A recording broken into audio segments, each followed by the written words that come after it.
এক সাপ একবার মুরিদ হয়েছিল এক পীর সাহেবের কাছে। পীর বলছিলেন যে আমি তো এইসব সাপ টাপ মুরিদ বানাই না। কয় না হুজুর, আমারে বানান। তারপরে মুরিদ বানায় কিছু অজিফাতারে শিখাই দিল, আর বললো খবরদার কাউকে দংশন করবে না। ঠিক আছে, সে যায়া জিজ্ঞাসা শুরু করে দিয়েছে। এর মধ্যে জমিনে রাখাল আসছে, ধান কাটছে, ধানগুলো নিবি কি করে, দড়ি দাড়ি পাচ্ছে না। তো কি করা যায়, বানবে কি দিয়া? সন্ধ্যার পরে অন্ধকারে দেখে যে দড়ি একটা পড়ে আছে। ও যে কি দড়ি তা তো ওরা বোঝে না। ওইটারে নিয়া ধানরে ফেসাইয়া লেজ দিয়ার মাথা দিয়ে এরকম করে বাসেটারে দিয়ে বাঁধছে। সাপ তখন বলতেছে, হায় হায় রে, কেবল যে মুরিদ হইছি তা না হলে তুই ঠিক পাইতি যে আমি কি ধরনের দড়ি। এরপরে নিয়ে বাড়ি নিয়ে ভালাই দেশে ডরে খুলে সাপটার ঘাড় গেছে মস্কিয়া। বহুত কষ্ট করে হুজুরের বাড়ি গিয়ে হাজির। কয় যে হুজুর কি একখান জিকের শিখাইলেন, আমার তো ঘাটটার মস্কে শেষ। আশ্চর্য কথা, কত মানুষ মুরিদ হইলো, কত কিছু মুরিদ হইলো, কারো তো জিকের করলে ঘাড় মস্কে যাবে কেন? এটা কেমন কথা? কয় হুজুর ঘটনাই। আরে বেটা ঘটনা এইটা, তুই কি করছিলি? কয় যে আপনি যে নিষেধ করছেন দংশন করতে, আমি তো দংশন করতে পারিনি। আরে বেটা, দংশন করতে নিষেধ করছিলাম, ফোঁস করতে তো নিষেধ করি নাই। তোরে যখন দড়ি মনে করে হাত দিছিল, ফোঁস করে উঠতি, ওই রাখাল লাফ দিয়া বন আর পার হইয়া দিল্লি চলে যেত। কাজী ধৈর্যের মানে শীত হয়ে পড়ে না। ধৈর্য মানে অবিচলতা, দৃঢ়তা নিয়ে শক্তি সঞ্চয় করে আল্লাহর উপরে ভরসা করে বাতিলের বিরুদ্ধে ঝাঁপিয়ে পড়তে হবে, বাতিল উৎখাত হতে বাধ্য হবে। খালি রাশিয়ার একটা রকেট বহু বছর পর্যন্ত মহাশূন্যে উঠতেছিল। একদিন পত্রপত্রিকায় দেখতে পেলাম ওইটা ভাঙ্গে পড়বে, ওইটার মেয়াদ শেষ হয়ে গেছে, ভাঙ্গে পড়বে। বিশ্ব মহাচিন্তায় পড়ে গেল, কোন দেশে পড়বে? যদি কোনো দেশের উপরে পড়ে সে দেশ শেষ হয়ে যাবে। বিল্ডিং, মানুষ, স্থাপনা সব চূর্ণ বিচূর্ণ হয়ে যাবে, ভয়তে অস্থির। রাশিয়ার বিজ্ঞানীরা চেষ্টা করলো সেটাকে সরাইয়া কোনো জমিনে যাতে না পড়ে মহাসমুদ্রে ভালাবার জন্য চেষ্টা করতে লাগলো। মনে আছে ঘটনা আপনাদের? পত্রপত্রিকা যারা পড়ে মনে থাকারই কথা। রাশিয়ার একটা রকেট, এটার কত বড় হবে, ওইটা ভেঙে চুরে পড়বে, সে ভয়তে দুনিয়া অস্থির। আর আল্লাহ পাক বলছেন, এতে কোনো সন্দেহ নাই, আকাশ একটার পর একটা ভেঙে চুরে চুরমার হয়ে পড়তে থাকবে, তারকাসমূহ বিক্ষিপ্ত হয়ে পড়বে, দরিয়া দীর্ণ বিদীর্ণ হয়ে যাবে, চন্দ্র আর সূর্য ধাক্কা লেগে একাকার হয়ে যাবে, চাঁদে আলো নাই, সূর্যে আলো নাই, অন্ধকার এক বিভীষিকাময় পূর্ণ হয়ে যাবে গোটা বিশ্ব। পাহাড়গুলো উঁচু করে মাটির উপরে আছাড় মারা হবে, এক ধাক্কায় পাহাড়গুলো ভেঙে চুরে চুরমার হয়ে যাবে। সুবহানাল্লাহ। এই অবস্থা যখন, এই ভয়ঙ্কর পরিস্থিতি যারা লক্ষ্য করবে, আল্লাহ রাব্বুল আলামিন বলেন মানুষেরা ভয় অস্থির হয়ে দৌড়াদৌড়ি আরম্ভ করবে। ইয়াকুলুল ইনসানু ইয়াউমাইদিন আইনাল মাফার। মানুষেরা পাগলের মতো শুধু দৌড়াদৌড়ি করবে আর বলবে পালাবো কোথায়, ভাগবো কোথায়, কোথায় যাব? আল্লাহ রাব্বুল আলামিন জবাবে বলেন, কাল্লা লা ওয়াজারা ইলা রাব্বিকা ইয়াউমাইদিনিল মুস্তাকার। কখনই নয়, ভাগবার জায়গা নাই, পালাবার জায়গা নাই। আল্লাহ রাব্বুল আলামিনের আশ্রয় ছাড়া কোনো আশ্রয় নাই। এই বিভীষিকাময় দৃশ্য হয়ে যাবে, সব মরে যাবে, কেউ বাঁচবে না। মালাকুল মউতকে আল্লাহ পাক জিজ্ঞেস করবেন, কে এখন বেঁচে আছে আর কারা বেঁচে আছে? তিনি বলবেন হযরতে জিবরাইল, হযরতে মিকাইল, হযরতে ইসরাফিল। আল্লাহ পাক নির্দেশ করবেন, এদের জান কবজ করো। ইসরাফিল, মিকাইল জান কবজ হবে। হযরতে জিবরাইল আমিন শাদীদুল কুওয়া, প্রচন্ড ক্ষমতা আল্লাহ তাকে দান করেছেন, সুবহানাল্লাহ বলেন।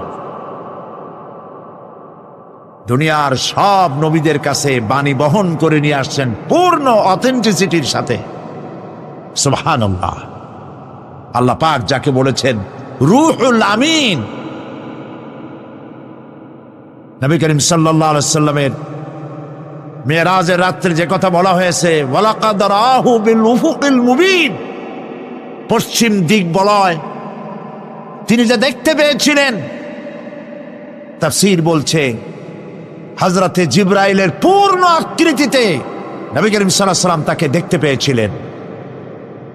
হযরতে জিবরাইল যখন দুনিয়া আসেন, কোন কোন কিতাবে লেখা হয়েছে 600 ডানা আছে তার, 2 ঝাপটায় আকাশ থেকে জমিনে চলে আসেন। সুবহানাল্লাহ।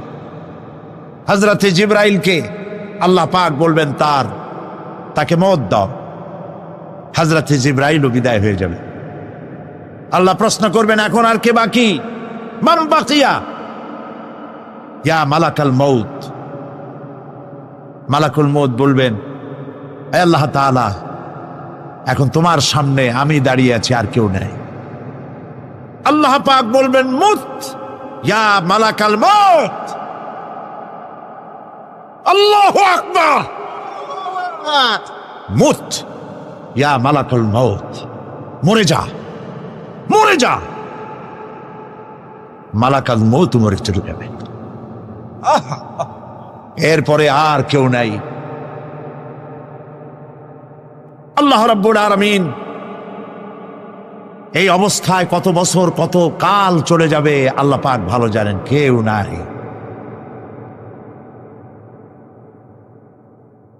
আজকের রাজত্ব কার? আল্লাহ প্রশ্ন করবেন আজকের রাজত্ব কার? আল্লাহ পাক আওয়াজ দিবেন, বলবেন আজকের রাজত্ব কার? কোন জবাব নাই, আকাশের নাই, জমিনের নাই, আকাশও তো নাই, কারো কোনো জবাব নাই। আল্লাহ পাক বলবেন লিল্লাহি ওয়াহিদুল কাহ্হার। আজ একমাত্র রাজত্ব হচ্ছে পরাক্রমশালী আল্লাহ রাব্বুল আলামিনের। আল্লাহ পাক বলবেন ইয়া দুনিয়া আইনা শাজারুকি, হে পৃথিবী তোর গাছগুলা কই? ইয়া দুনিয়া আইনা জিবালুকি, হে পৃথিবী তোর পাহাড়গুলা কই? আইনাল জব্বারিন, স্বৈরাচারেরা কোথায়? কারো কোনো জবাব হবে না। আল্লাহ পাক এরপরে আবার মানুষগুলিকে চিন্তা করবেন। সুবহানাল্লাহ। ওয়াইজাল কুবুরু বু'সিরাত, যা কিছু মাটির মধ্যে লুক্কায়িত ছিল সবগুলি আল্লাহ পাক বের করে নিয়ে আসবেন। হাসরের ময়দান হবে, উপস্থিত হবে সমস্ত মানুষ, কেউ পলায় থাকতে পারবে না কোথাও। কুমিরে যারে খাইছে, বাঘে যারে খেয়েছে, আগুনে যারে পোড়াইছে, পানিতে যে পচে গেছে, পোকামাকড়ে যারা খেয়েছে, কোনো পথ নাই। সবাই আল্লাহর দরবারে উঠবে, পায়ে জুতা নাই, মাথায় কাপড় নাই, পরনে কোনো কাপড় চোপড় নাই, উলঙ্গ উলঙ্গিনী। উম্মুল মুমিনিন হযরতে আয়েশা সিদ্দিকা রাদিয়াল্লাহু তাআলা আনহা নবী করিম সাল্লাল্লাহু আলাইহি ওয়াসাল্লামের জবান মোবারকে এটা শুনে কেঁদে ফেললেন। বললেন ইয়া রাসূলুল্লাহ, আমারও কি সেই অবস্থা হবে? তিনি বললেন হ্যাঁ। উম্মুল মুমিনিন বললেন ইয়া রাসূলুল্লাহ, তখন কি আমার শরম হবে না? আল্লাহর নবী বললেন কিয়ামতের এই বিভীষিকাময় দৃশ্য দেখে মানুষ মানুষের দিকে তাকাবার কোনো হুঁশ থাকবে না। সব মানুষ উপরের দিকে তাকায় থাকবে, নিচে তাকাবার কারো কোনো ক্ষমতা থাকবে না। মানুষ অস্থির হয়ে যাবে। সেই হাসরের ময়দান, বিচারক আল্লাহ রাব্বুল আলামিন প্রত্যেকটি মানুষকে তার কৃতকর্মের জন্য হিসাব দিতে হবে। আল্লাহ রাব্বুল আলামিন বলেন পরকালীন জীবনের ব্যবস্থাপনাটা কেমনে হবে শোনো। ইন্নাস সামআ ওয়াল বাসারা ওয়াল ফুআদা কুল্লু উলাইকা কানা আনহু মাসউলা। কিয়ামতের দিন প্রত্যেকটি মানুষকে তার শ্রবণ সম্পর্কে, তার দৃষ্টি সম্পর্কে, আর অন্তঃকরণের কল্পনা সম্পর্কে প্রত্যেকটি ব্যাপারে আল্লাহ পাক জিজ্ঞাসা করবেন। কান দিয়েছিলাম, কি শুনেছ? যা শুনছো তা আমল করেছো কিনা? আমার নিষেধ করা জিনিসগুলি শুনছো নাকি? কানের জবাব দিতে হবে। কান আল্লাহ পাক দিয়েছেন, সুবহানাল্লাহ। আল্লাহ পাক দিয়েছেন কান। এই কান দুটো যার নাই, কান আছে শুনতে পায় না, কত বড় কষ্টে আছে সে। মানুষের চিল্লায় কথা কয়, সে বুঝেই না। আছে না এমন? এই কানের সম্পর্কে প্রশ্ন করা হবে, শ্রবণ সম্পর্কে, দর্শন সম্পর্কে প্রশ্ন করা হবে। যা দেখতে নিষেধ করেছি সেগুলো দেখছো নাকি? এর শুকরিয়া আদায় করেছো নাকি? দুটি চোখ, এর শকর আদায় করা কি সম্ভব ভাই? আদায় করা সম্ভব?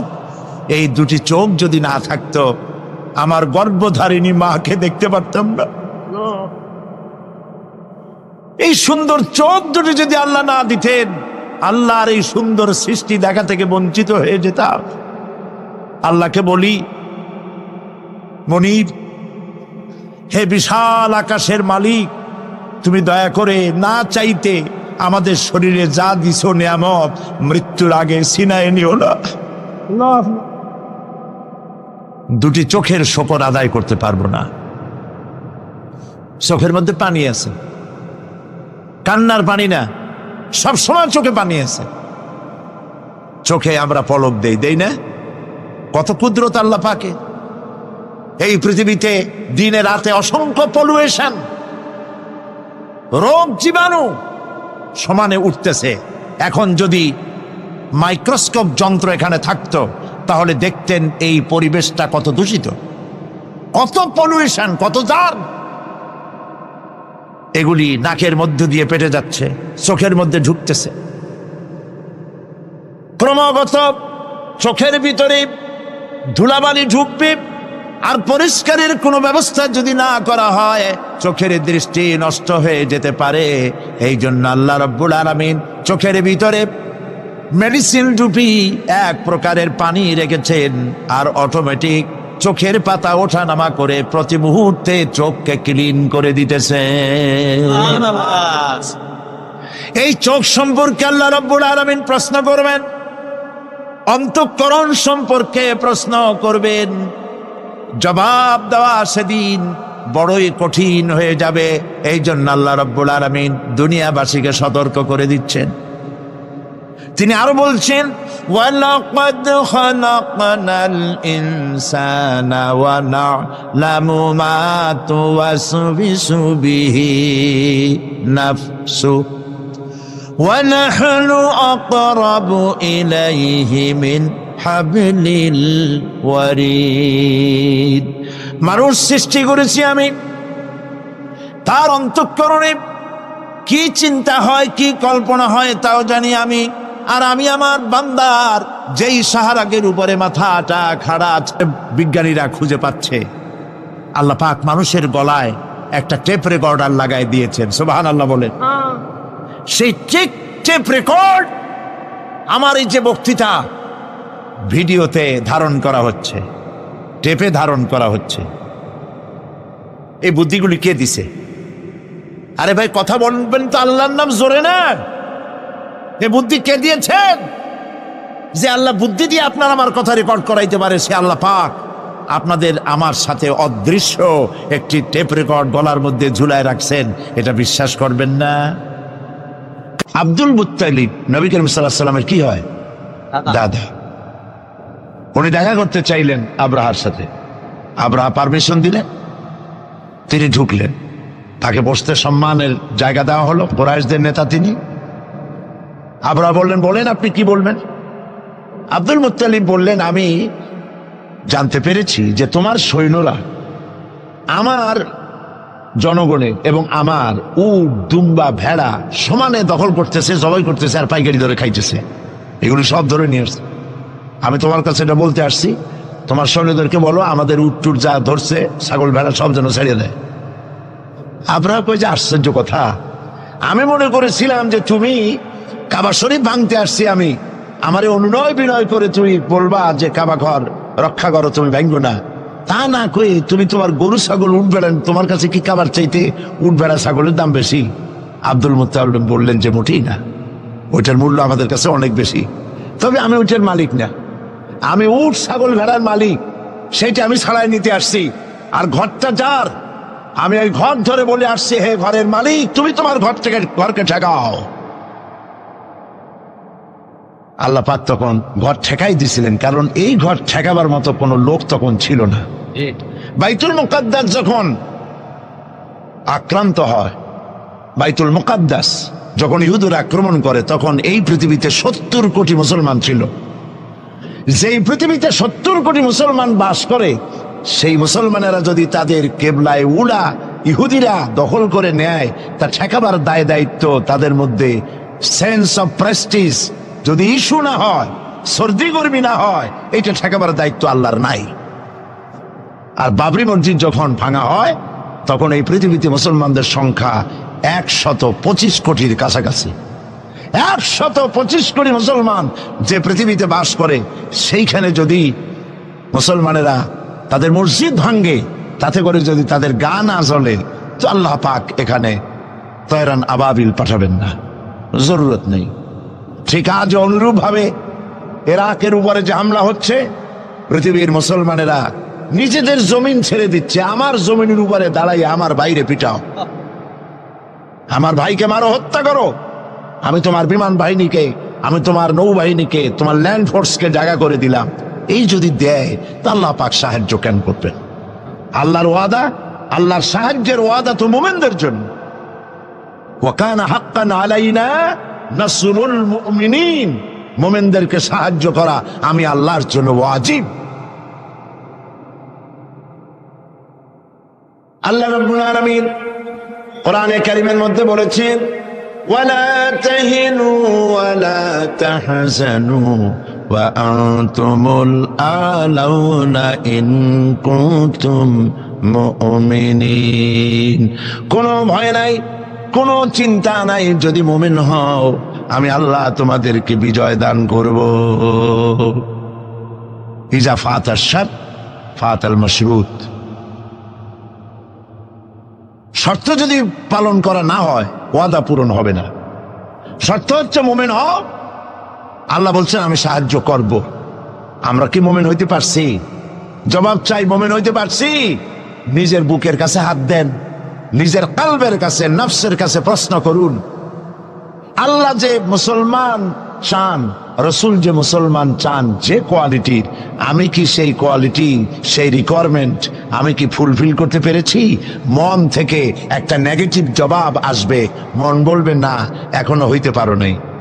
দাড়ি, টুপি, জামা, হজ, নামাজ হয়তো সবই ঠিক আছে, নামাজ পড়তে পড়তে হয়তো কপালে দাগও লেগেছে, কিন্তু মুমিন হওয়ার জন্য যেটা প্রয়োজন ছিল সেটা এখনো হয় নাই। এই জন্য আমি মাঝে মধ্যে দুঃখ করে বলি, মরা মানুষ তো জিন্দা হইতে পারে না, ঠিক কিনা?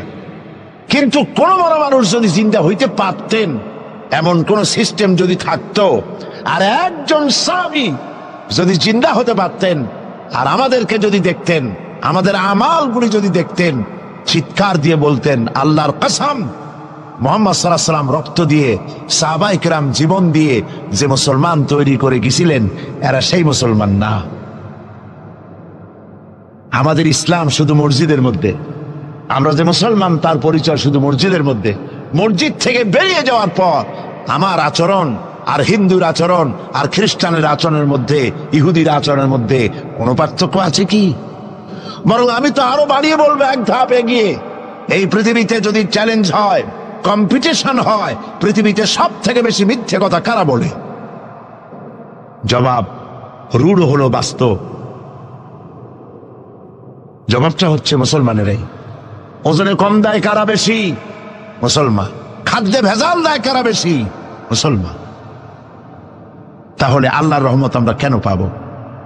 এই জন্য কোরআনে কারীম যে উদ্দেশ্যে এসেছিল আমরা সেই উদ্দেশ্যকে পূরণ করতে পারিনি। কোরআন শরীফ, সুবহানাল্লাহ, সুবহানাল্লাহ, কোরআন একটি বর্ণ মুহাম্মদ সাল্লাল্লাহু আলাইহি ওয়াসাল্লামের বানানো এর মধ্যে নাই। আল্লাহু আকবার। দেখেন না কোরআন শরীফের অরিজিনালিটি, এর অথেন্টিসিটি, এর নির্ভরতা, এর পিউরিটি কতটা 100% মিয়া বিল মিয়া কারেক্ট, সেটা হলো এই কোরআন শরীফে 114টি সূরার প্রত্যেকটি সূরার শিরোনামে আছে বিসমিল্লাহির রহমানির রহিম, একটা সূরায় নাই। কোন সূরা? কেন নাই? এই জন্য নাই যেহেতু এই সূরা নাজিলের সময় আল্লাহ পাক এটা বলেন নাই। জিবরাইল আলাইহিস সালাম যখন নবী করিম সাল্লাল্লাহু আলাইহি ওয়াসাল্লামের কাছে এটা তেলাওয়াত করে শোনায়েছেন, তিনি বিসমিল্লাহ তখন বলেন নাই। নবী করিম সাল্লাল্লাহু আলাইহি ওয়াসাল্লাম যখন সাহাবায়ে কিরামকে লিখতে বলেছেন, কাতেবে ওহী যারা ছিলেন, তখন তিনি এই সূরার প্রথমে বিসমিল্লাহ বলেন নাই, তাই বিসমিল্লাহ এখানে লেখা হয় নাই। তার মানে হচ্ছে কোরআন শরীফ বিন্যাস করা, এর শব্দ বিন্যাস, সূরা বিন্যাস, এর সবকিছুকে বিন্যস্ত করার দায়িত্ব ছিল আল্লাহ পাকের। সুবহানাল্লাহ।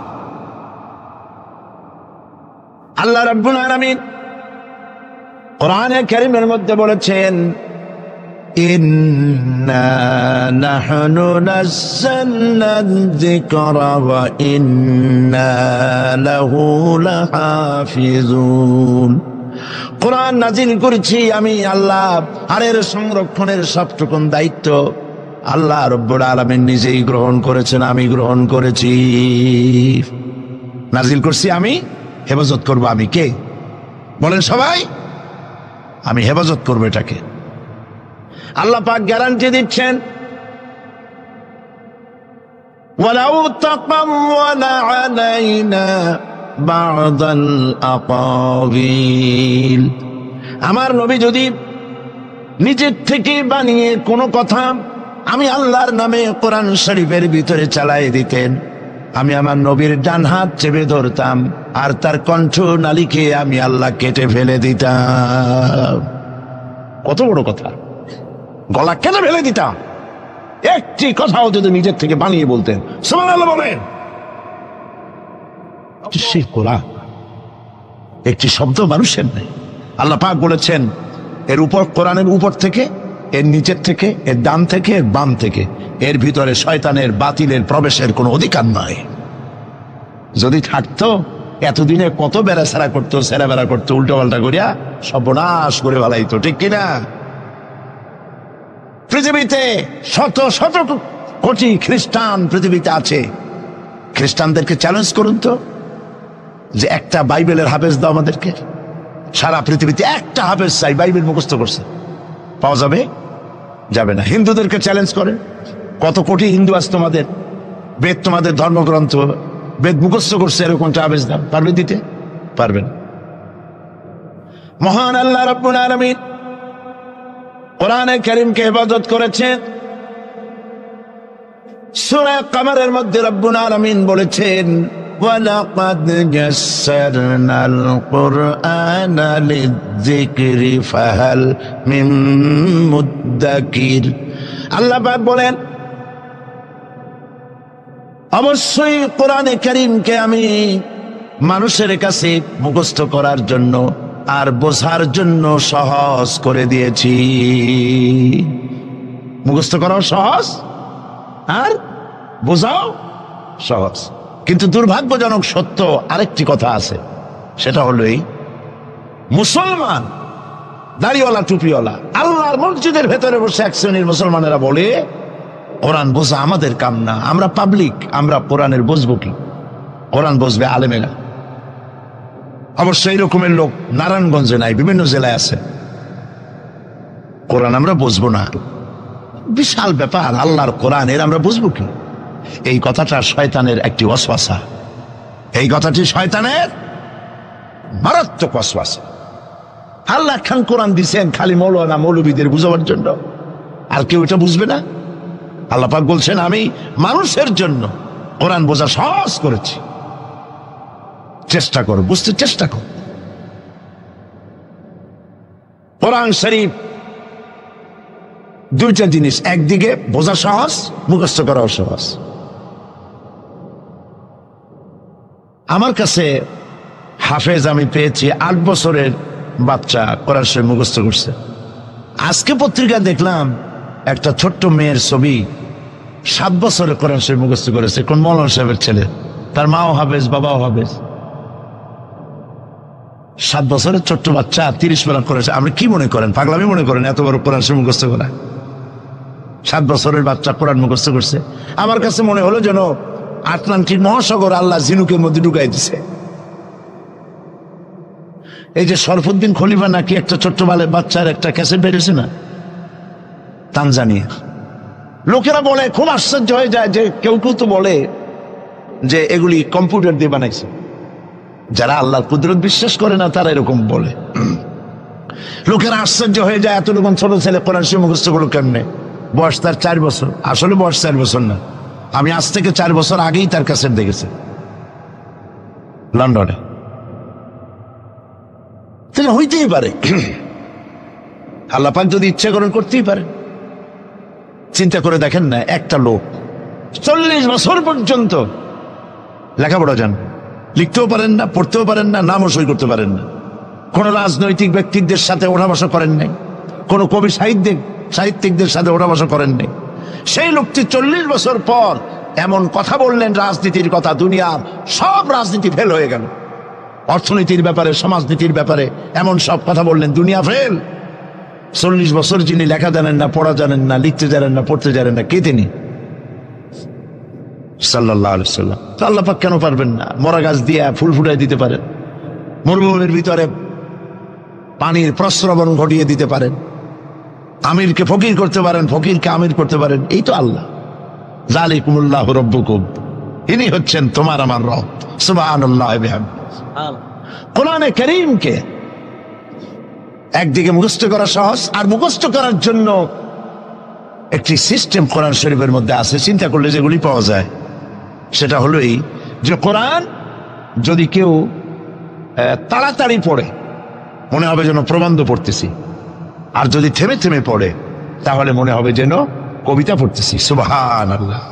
প্রত্যেকটা লাইনে লাইনে মিল, ছন্দের আকারে কোরআন শরীফ পৃথিবীর সমস্ত সাহিত্যে মানকে ছাড়িয়ে এত উপরে গিয়েছে যেই মান পর্যন্ত পৃথিবীর কোন সাহিত্য কিয়ামত পর্যন্ত পৌঁছতে পারবে না। এর ফাসাহাত, এর বালাগাত, কোরআন শরীফের সাহিত্যিক মান চিরকালের জন্য কালজয়ী, এর পাশেও কেউ দাঁড়াইতে পারবে না। সুবহানাল্লাহ। কি পাগল ছাগল হাবিজাবি নবীয়তের দাবি করে। আচ্ছা, নবীর দাবি করলে তো তার কাছে ওহী আসতে হবে। এই যে ছাগল পাগল যেগুলা নবীর দাবি করলো, নবী করিম সাল্লাল্লাহু আলাইহি ওয়াসাল্লাম ইন্তেকালের পরে 30 জন মিথ্যাবাদী নবুয়তের দাবি করবে, ঠিক না? তো নবী হইতে হইলে 3টা শর্ত লাগে। একটা হলো ওহী আসতে হবে, মুজিজা থাকতে হবে, আর চরিত্র। নবীর কপালে লেখা থাকে না যে উনি নবী, বুকের উপরেও লেখা থাকে না যিনি নবী। চরিত্র দিয়েই প্রমাণ হয় ইনি কোন সাধারণ মানুষ নন, ইনি আল্লাহর নবী। সুবহানাল্লাহ।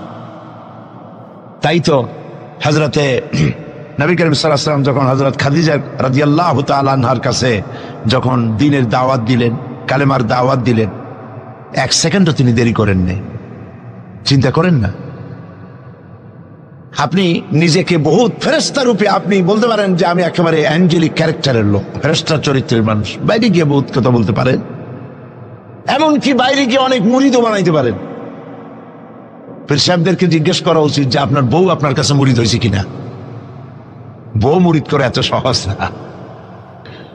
একজন পীরেরই দেখছিলাম একটা বইয়ের মধ্যে গল্প, বউ তাকে পীর মানতেই চায় না, বহুত চেষ্টা করছে মুরিদ বানাবার জন্য, পারেনি। একদিন বউকে কেরামতি দেখাবার জন্য সে রান্না করতেছিল বাইরে, ওইটার উপর দিয়ে সে উড়ে গেল। এরপরে সে নামলো, বউ তাকে দেখে বলে, দেখছো তুমি তো পীরগিরি করো, এই যে একটা লোক কেবল মাত্র পাগড়ি বাঁধতে মাথার উপর দিয়ে উড়ে গেল, তুমি কি এরকম পারো? আরে বেটি, আমি তো উড়ে গেলাম, তোমার দেখাবার জন্য তুমি বিশ্বাস করো না। ও, সেই জন্য তো একটু কাইত হয়ে গেছো, সোজা হয়ে যেতে পারো নাই। বউ তো তার স্বামীর জন্য জীবন দিতে পারে, তার ভালোবাসা সবটা উজাড় করে দিতে পারে, কিন্তু ঈমান আনা সহজ নয়। যেহেতু বউ, আপনি সবাইকে ফাঁকি দিতে পারবেন, আপনার স্ত্রীকে কখনো ফাঁকি দিতে পারবেন না। আপনি কোথায় যান, কত রাত্রে বাড়ি ফেরেন, কার সঙ্গে টেলিফোনে কথা বলেন, আপনার ইনস অ্যান্ড আউট, ভেতর এবং বাইরের সব সূর্যের মতো পরিষ্কার আপনার স্ত্রীর কাছে। এই জন্য নবী করিম সাল্লাল্লাহু আলাইহি ওয়াসাল্লাম বলেছেন, তোমাদের মধ্যে উত্তম সেই ব্যক্তি যে ব্যক্তি তার স্ত্রীর কাছে উত্তম। আমি আমার স্ত্রীদের কাছে উত্তম ব্যক্তি। সুবহানাল্লাহ। হযরত নবী করিম সাল্লাল্লাহু আলাইহি ওয়াসাল্লাম তিনি যখন হযরতে খাদিজাকে যখন দ্বীনের দাওয়াত দিলেন, কালেমার দাওয়াত দিলেন, বললেন এক আল্লাহর ইবাদত করো, আমারে শেষ জামানার নবী হিসাবে মেনে নাও, আখেরি নবী হিসাবে আমাকে মেনে নাও। হযরতে খাদিজা এক মুহূর্ত দেরি করেন নাই, সঙ্গে সঙ্গে পড়েছেন লা ইলাহা ইল্লাল্লাহু মুহাম্মাদুর রাসূলুল্লাহ। জোরে পড়েন লা ইলাহা। নারায়ণগঞ্জের মতো জায়গা মাহফিল করবেন তো বড় খয়রাত করতে নামবেন, ছোট্ট বাটি নিয়ে নামবেন কেন? বিরাট ঝুলি নিয়ে নামেন। কেউ তো বেশি দিলে তখন নেবেন কি করে? এই জন্য আপনি যেমন ব্যবস্থা করবেন সেরকম। আমরা তো আরামে বক্তৃতা শুনতেছি, আর ইরাকের মুসলমানদের ঘুম হারাম হয়ে গেছে, খাবার নাই। গতকাল ব্রাহ্মণবাড়িয়া বলেছি, ইরাকের গর্ভবতী নারীরা তারা ডাক্তার সরকারের কাছে দাবি জানাইছিল যুদ্ধের একদিন আগে, বলছিল আমাদেরকে অপারেশন করে বাচ্চাগুলো বের করে দাও। আমেরিকার কাফেরদের বিরুদ্ধে লড়াই করে শহীদ হয়ে মরতে চাই।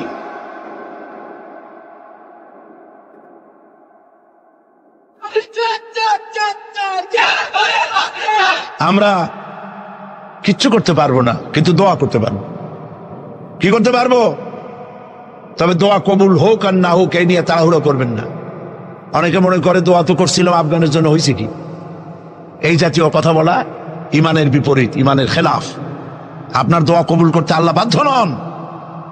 ফাআলুল লিমা ইউরিদ, যা খুশি তাই করেন। সুবহানাল্লাহ বলো। এই দোয়া যে করি, এই দোয়া কবুল আজ হবে, কাল হবে, অথবা 5 বছর 10 বছর পরে হবে, অথবা কবুল যদি না হয়, শাহনশাহ রব্বুল আলামিনের দরবারে দোয়া করা হয়েছে, এজন্য আল্লাহ পাক কিয়ামতে মর্যাদা বৃদ্ধি করে দিবে। দোয়া করতেই হবে, দোয়া ছাড়া পথ নাই। কাজে বসবেন, হাঁটাহাঁটি করা ঠিক না। হযরতে খাদিজাতুল কুবরা রাদিয়াল্লাহু তাআলা আনহা ঈমান এনে কালেমা পড়ে বললেন কি জানেন? বললেন আবাল কাসেম, হে কাসেমের পিতা, হে কাসেমের পিতা, আমি বিগত 15টি বছর আপনার সাথে ছিলাম স্ত্রী হিসেবে। আমি আপনার মধ্যে যে আচরণ দেখেছি, যে আখলাক দেখেছি, এটা কোনো সাধারণ মানুষের হতে পারে না। আপনি অবশ্যই আল্লাহর নবী, বিন্দুমাত্র সন্দেহ আমার নাই। সুবহানাল্লাহ। প্রিয় ভাই সব, সেই নবীদের জন্য 3টি শর্তের কথা বলেছিলাম। একটা হলো ওহী, একটা মুজিজা, একটা উন্নত মানের চরিত্র। ওহী ছাড়া নবী হওয়া যায় না। এই কোরআন সর্বশেষ ওহী মুহাম্মদ সাল্লাল্লাহু আলাইহি ওয়াসাল্লামের পরে। এরপরে আল্লাহর কোন ওহী আসবে না, একটা শব্দ আসবে না পৃথিবীর মানুষের জন্য। কমপ্লিট করে দেওয়া হয়েছে। আল ইয়াউমা আকমালতু লাকুম দীনাকুম ওয়া আতমামতু আলাইকুম নি'মাতি ওয়া রাদিতু লাকুমুল ইসলাম দীনা। এটাকে কমপ্লিট করা হয়েছে আল্লাহর পক্ষ থেকে। পৃথিবীর মানুষের জন্য আর একটি শব্দ প্রয়োজন নাই। বিজ্ঞানের আবিষ্কার যত বাড়ুক, কোরআন শরীফের কিচ্ছু তাতে আসে যায় না। যদি কোন আহাম্মক বলে যে বর্তমান হলো বিজ্ঞানের যুগ, কোরআন নাজিল হয়েছে কত বছর আগে? 1400 বছর আগে কোরআন নাজিল হয়েছে। সেই যুগের কোরআন আর এখন মডার্ন যুগ, এখন কি এগুলি চলে? আরে বাবা, তোমার বিজ্ঞান ফেলের সামনে। বিজ্ঞানের থিওরি হচ্ছে, বিজ্ঞানের একটি থিওরি এই যে বিজ্ঞানের কোন থিওরি ফাইনাল নয়। আজকে এক বিজ্ঞানী এক কথা বলে, কালকে আরেকজন আরেক কথা বলে। একদিন তো ডারউইন বলেছে এই মানুষগুলো মানুষ না, সবগুলা বান্দর। ও নিজেও বান্দর। বান্দর কেন? মানুষের নাকি দেখা যায় বান্দরের মতো। আচ্ছা বলেন, বান্দর আমার মামু হয়, শিম্পাজি আমার নানা, ওরাং ওটাং দাদা, এ বলে এর মধ্যে কোনো গৌরব আছে? এর মধ্যে কোনো গৌরব আছে? কোনো গৌরব নাই। ডারউইনের গোষ্ঠী বান্দরের গোষ্ঠী হইতে পারে, কিন্তু আমরা বান্দরের গোষ্ঠী না। আমরা আসছি আদম থেকে, আদম আসছে মাটি থেকে। সুবহানাল্লাহ। ওই সময় সে বলছিল, আমি চিন্তা করছি যে কয় বোতল খাইয়া এরকম লিখতে পারে। ওই সময় সে বলছে মানুষ বান্দর জাতি। এরপরে যারা পৃথিবীতে বিজ্ঞানী, তার সমকালীনের পরপরে যারা এসছে, তারা রিসার্চ করে বলেছে এই ডারউইনের এই কথা হলো একটা বান্দরামি। এটা ঠিক না। কারণ মানুষ যদি বান্দরের জাত হয়, তাহলে বান্দর তো পৃথিবী থেকে বিলুপ্ত হয় নাই, এখনো পৃথিবীতে বহুত বান্দর আছে। এই বান্দর গুলা, আমরা তো একটা বান্দর এরকম দেখলাম না যে কোমর পর্যন্ত মানুষের মতো হয়ে গেছে। আরো কিছু ভালো করে খাওয়াইলে তাড়াতাড়ি করে মানুষ হয়ে যাবে। অর্ধেক মানুষের মতো হয়েছে, 12 মানুষের মতো হয়েছে, অথবা মানুষ এই মাত্র হয়ে গেল বান্দর থেকে লেস খসে গেছে। এরকম হয়েছে কোথাও? কোন জিনিসের সাথে কোন জিনিসের সিমিলারিটি থাকলে এইটা ওইটার বংশের, এটা কি করে বলা যায়? তো এরকম বলেছে কেন তারা? মন যা বলেছে তাই বলেছে। ইন হুয়া ইল্লা ওয়াহয়ুন ইউহা। আল্লাহ পাক বলছেন, নবী যা বলেন, কোরআনের নামে যা বলেন, সব ওহী। তিনি নফস এবং প্রবৃত্তিকে অনুসরণ করে কোনো কথা বলেন না। আমি যা বলতে বলি তাই বলেন। সুবহানাল্লাহ। সুতরাং নবী করিম সাল্লাল্লাহু আলাইহি ওয়াসাল্লামের কাছে কোরআন এসেছিল এই কারণে যে কোরআন দিয়ে তিনি একটি সমাজ বিপ্লব করবেন, তাবিজ লাগবেন, এই জন্য কোরআন আসে নাই। বোঝেন কিনা কথা? এই যে দেখুন, আমার হাতে কোরআন শরীফ একটা আছে, ছাপা হয়েছে সুলেমানিয়া বুক হাউস, বাংলা বাজার, ঢাকা। কে তাদেরকে অধিকার দিল কোরআন শরীফ সেবে কোরআনের মধ্যে তাবিজের নকশা আঁকা? আল্লাহর কালামের সাথে এটা বেয়াদবি, বেহরমতি। এই জাতীয় কোরআন শরীফ বাজারে পাইলে আপনারা কিনবেন না। কোরআন শরীফ নাম্বার দিয়ে তাবিজ লেখার কোন অধিকার ইসলাম কাউকে দেয় নাই। কোরআন শরীফকে জাতির কাছে হালকা করেছে তাবিজের ব্যবসা দিয়ে। এটাকে একটা তাবিজের কিতাব বলে মনে করা হয়েছে। দেখুন সূরা ফাতিহা, এই নকশা গলায় বাঁধিয়ে রাখিলে মুক্তি পাওয়া যাইবে রোগ হইতে। সূরা মারিয়াম, পেটে বাঁধিয়ে রাখলে বাচ্চা হবে তাড়াতাড়ি। সূরা ইউসুফ, এই নকশা গলার সাথে ঝুলায় রাখলে বিয়ে হবে তাড়াতাড়ি, কাঙ্ক্ষিত প্রেমিকাকে পাওয়া যাবে। এই জাতীয় আল্লাহর কালামের সাথে তামসা করেছে এরা, নাউজুবিল্লাহ বলে। তাবিজগুলা কি? কতগুলো দাগ দেওয়া, আর তার মধ্যে 573, 6072, 286, 1382। হারাম। আপনি 786, 10 লক্ষ বারে যদি দেখেন, একবার বিসমিল্লাহর সমান হবে না। ইমানকে সাফ করতে হবে। কোরআন শরীফ তাবিজ দেখার জন্য আসে নাই। নবী করিম সাল্লাল্লাহু আলাইহি ওয়াসাল্লাম তাবিজ লেখেন নাই, অনুমতি দেন নাই। সাহাবায়ে কেরামের একজন সাহাবীও তাবিজ লেখেন নাই। ঝাড়ফুঁকের ব্যাপারে ইসলাম অনুমতি দিয়েছে। নবী করিম সাল্লাল্লাহু আলাইহি ওয়াসাল্লাম নিজে ঝাড়ফুঁক করেছেন, সাহাবায়ে কেরাম করেছেন। তাবিজ লিখে লেখা ধান্দাবাজি কারে কয়? বলে যে টিউবওয়েলের পানি, কুয়ার পানি, খালার পানি, বেড়ের পানি, ড্রেনের পানি, পুকুরের পানি, নদীর পানি, 7 জায়গা দিয়ে পানি আনবা।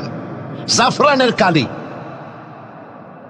তারপরে কালিজিরার ছাতু, এইগুলো মিশাইয়া এরপরে দাগ দাগ দিয়ে তাবিজ লিখলো। তারপরে লেখে এক এক পাশে ইয়া জিব্রাইল, ইয়া মিকাইল, ইয়া ইসরাফিল, ইয়া জিব্রাইল, হাবিজাবি কতগুলো লিখিয়া এই জাতীয় যা খুশি আল্লাহর ফেরেশতাদের নাম লিখে গলায় ঝুলাবার কোনো মানে নাই। এগুলি করে কোরআন শরীফকে বেহুরমতি করা হয়েছে। নাউজুবিল্লাহ বলেন। বিশ্বাস করুন, কোরআন তাবিজ লেখার জন্য আসে নাই। কোরআন এসেছে ভাগ্য পরিবর্তন করার জন্য। আল্লাহ রাব্বুল আলামিন বলেন, তাহা মা আনজালনা আলাইকাল কুরআনা লিতাশকা। নবী হে, কোরআন আপনার উপর এই জন্য নাজিল করা হয় নাই যে আপনি আপনার ভাগ্য নষ্ট হয়ে যাবে, ভাগ্য বিপর্যস্ত হবে না, এই জন্য কোরআন আসে নাই। কোরআন এসেছে ভাগ্যকে সুপ্রসন্ন করার জন্য। সুবহানাল্লাহ। সেই কোরআনের সাথে সম্পর্ক করেছি তাবিজের, কোরআনের সাথে সম্পর্ক করেছি চুমা দেওয়ার, মাথায় রাখার, বুকে লাগাবার। হ্যাঁ ঠিক আছে, কোরআন শরীফ মাথায় লাগাবো না কি লাগাবো? চুমা কোরআনে দেবো না কোথায় দেবো? বুকে কোরআন লাগাবো না তা কোথায় লাগাবো? এটা ঠিক আছে, কিন্তু আপনি বলেন, আপনি ডাক্তারের কাছে গেছেন, আপনি রুগী, ডাক্তার আপনাকে প্যাথোলজিক্যাল টেস্ট করে আপনার ডিজিজ কি তা ফাইন্ড আউট করে আপনাকে দিয়ে দিল, কি দিল? প্রেসক্রিপশন। আপনি প্রেসক্রিপশন গ্লাসের ভিতরে ভিজাইয়া 41 দিন সকালে আর বিকালে পান করলেন, অথবা প্রেসক্রিপশন ভাস করে মাদুরের মধ্যে ঢুকাইয়া গলায় ঝুলাই দিলেন, অথবা প্রেসক্রিপশন সকাল বিকাল চুমা খাইলেন। রোগ ভালো হবে? রোগ ভালো হবে? যদি কেউ প্রেসক্রিপশনের সাথে কোনো রুগী যদি এই ব্যবহার করে, তাহলে সেই রুগী সম্পর্কে আপনার চিন্তা, আপনার মত, আপনার রায়, আপনার ফতোয়া কি হবে বলেন জোরে? এটা যদি আল্লাহ পাক যদি হন মহান চিকিৎসক, আর এটা যদি হয় সেই মহান চিকিৎসকের পক্ষ থেকে বিশ্ববাসীর সমগ্র রোগের জন্য মহা চিকিৎসাপত্র প্রেসক্রিপশন, তাহলে এই প্রেসক্রিপশনের সাথে যারা ওই জাতীয় ব্যবহার করে তাদেরকে কি বলবে? এবারের ফতোয়া নিজের গায়ে পড়বে। বাচ্চা বড় হইতে পারে না, মায়ের পেট থেকে বাচ্চা আসছে, সমানে এতগুলো তাবিজ ঝুলাই দিয়েছে গলায়। বাচ্চা যদি কথা বলতে পারতো তাহলে বলতো যে আল্লাহ কি অপরাধ করছে, এর চেয়ে তো মায়ের পেটে ভালো ছিলাম, এগুলো তো জাগাইতেও পারি না। কতগুলো তাবিজ, এরপরে কালো সুতা, হলুদ সুতা, লাল সুতা করতে পাইছো? আজমির শরীফ থেকে আনছি। হারাম। পীর সাহেবদের কাছে যাওয়া হয় আর তারা ফু দিয়া সুতায় গিরে গিরে দিয়ে দেয়। হারাম। কেন সুতায় গিরে দিবেন? মুসলমান ছাগলের বাচ্চা নয় যে দড়ি দিয়ে সুতা দিয়ে আপনি বাঁধবেন। আপনাদের শরীরে যদি তাবিজ থাকে, বাড়ি যদি কারো থাকে, সব খুলে নদীতে ফেলে দেন। আলাইসাল্লাহু বিকাফিন আবদা। আল্লাহ পাক বলছেন, আমি কি আমার বান্দার জন্য যথেষ্ট নই? আলাইসাল্লাহু বিকাফিন আবদা। আমি আল্লাহ আমার বান্দার জন্য যথেষ্ট নই? চিল্লায় বলেন অবশ্যই যথেষ্ট। ওয়াইজা সাআলতা ফাসআলিল্লাহ ওয়াইজা ইসতাআনতা ফাসতাইন বিল্লাহ। যা বলার এক মহান সত্তার কাছে বলো, যা চাওয়ার এক মহান সত্তার কাছে চাও। তিনি কে? তিনি হচ্ছেন আল্লাহ পাক। সুবহানাল্লাহ বলেন, সুবহানাল্লাহ। প্রিয় ভাই সব, যারা মাজারে যায়, ওই যে মাজার আছে সিলেট শাহজালালের রহমতুল্লাহ আলাইহির মাজার, আজমিরে আছে খাজা মুঈনুদ্দিন চিশতি রহমতুল্লাহ আলাইহির মাজার, বাগদাদে আছে হযরত বড় পীর মহিউদ্দিন আব্দুল কাদের জিলানী রহমতুল্লাহ আলাইহির মাজার।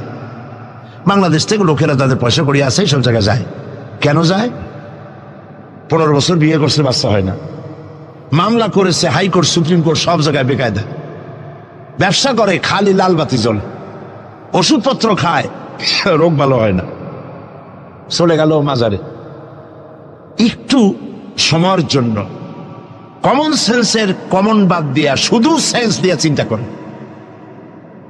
যার কাছে আপনি আপনার অভিযোগ বলতে গেছেন, এই 3 জন অলির কথাই ধরি, বাকিদের পরে ধরি। ওনাদের মাতৃভাষা কি? শাহজালাল রহমতুল্লাহ আলাইহির মাতৃভাষা কি? আরবি। বলেন কি? আরবি। ইয়েমেন থেকে তিনি এসেছিলেন, আরবি। খাজা মুঈনুদ্দিন চিশতি রহমতুল্লাহ আলাইহির মাতৃভাষা আরবি। হযরতে বড় পীর আব্দুল কাদের জিলানী রহমতুল্লাহ আলাইহির মাতৃভাষা আরবি। আপনি গিয়ে বাংলায় বললেন, খাজা বাবা আমার তো 15 বছর বিয়ে করছি, বাচ্চা মোটে হয় না, এখন করবো কি? আপনার কথা খুব বুঝছেন তিনি, তাই না? খুব বুঝেছেন। গেল 1 নম্বর মিসফায়ার। 2 নম্বরে, আপনি যে কবরের কাছে গিয়ে এই কথাগুলি বলছেন, তিনি যে কবরে আছেন তার গ্যারান্টি কি? ওখানে তো তিনি নাও থাকতে পারেন। সাধারণ এমপি মন্ত্রী কোন জেলায় যদি যায়, সরকারের মেহমানখানা আছে, নাম কি? Circuit house. মেহমান যে আন্দাজের সরকারের তেমন ব্যবস্থা আছে, ডাকবাংলা আছে, রেস্ট হাউস আছে, সার্কিট হাউস আছে, ঠিক না? দুই রকমের মেহমান, এক প্রকার হলো ভিআইপি, আর এক প্রকার হচ্ছে নিকৃষ্ট চোর ডাকাত, এরাও সরকারের মেহমান। চোর ডাকাত মুচ্ছা বদমাস সন্ত্রাসী ওরা যদি মেহমান হয়ে পুলিশে, এদের ধরবে কারা? এই মেহমানদের ধরবে পুলিশে, ধরে নিয়ে ওদের জন্য মেহমান খানা হলো হাজত, হাজতের মধ্যে থুয়ে দেবে, কনভিক্টেড হলে পরে জেলখানার মধ্যে ঢুকাই দেবে, ঠিক কিনা? আর যদি এমপি হয়, মন্ত্রী হয়, প্রধানমন্ত্রী হয়, তা থাকার জন্য প্রত্যেকটা জেলায় গভর্নমেন্ট সার্কিট হাউস করে রেখেছে। এই সব মন্ত্রী প্রধানমন্ত্রীর চাইতে ওলিউল্লাহ, আল্লাহর ওলি যারা, তাদের মর্যাদা আল্লাহর কাছে অনেক বেশি। তারা ইন্তেকাল করবেন আর আল্লাহ মাটির মধ্যে ভালাই থবেন। আল্লাহর কোনো রেস্ট হাউস থাকতে নাই, আল্লাহর কোনো গেস্ট হাউস থাকতে নাই। হয়তো তিনি কবরে নাই, গেস্ট হাউসে তিনি আরাম ফরমাচ্ছেন। 2 নম্বর মিসফায়ার। 3 নম্বরে কবরে যদি থাকেও তখন তিনি ঘুমে আছেন না চেতনা আছেন। যদি ঘুমের মধ্যে থাকে তাহলে 3 নম্বর মিসফায়ার, কোনো কামে লাগলো না। এই জন্য চাইতে হবে এমন মহান সত্তার কাছে যিনি কখনো ঘুমান না। লা তাখুযুহু সিনাতুন ওয়ালা নাওম, যার ঘুমও নাই তন্দ্রাও নাই। কে তিনি? চিল্লায় বলুন। কলিজাটারে পরিষ্কার করেন, সাফ করে নেন। এভাবে সাফ করবেন, কোন মাফির, কোন জিন্দাফির আমার ভাগ্য ভালো বানাতে পারবে না, পারবে না, পারবে না। কোন মরাফির, কোন জিন্দা ফু দিয়া আমার ভাগ্যকে বিনষ্ট করে দিতে পারবে না। খায়রিহি ওয়া শাররিহি মিনাল্লাহি তাআলা, আমার ভালো আমার মন্দ কেবলমাত্র এক মহান সত্তার মুষ্টির ভিতরে নিবদ্ধ, তিনি আল্লাহ রব্বুল ইজ্জত ওয়াল জালাল। গোটা আকাশ, গোটা জমিন যার মুঠার ভেতরে। মুসা আলাইহিস সালাম বলেছিলেন, আল্লাহ তুমি নাকি ঘুমাও না? আল্লাহ কেউ বিশ্বাস করো না? তো সাংঘাতিক কথা। এইভাবে ইব্রাহিম আলাইহিস সালাম আল্লাহরে বলছিলেন,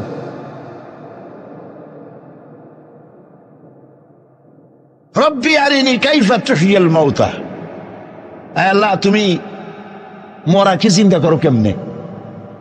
আল্লাহ কয় আওয়ালাম তুমিন, বিশ্বাস করো না? ইব্রাহিম আলাইহিস সালাম কাঁপে গেছেন। তিনি সাথে সাথে বললেন বালা।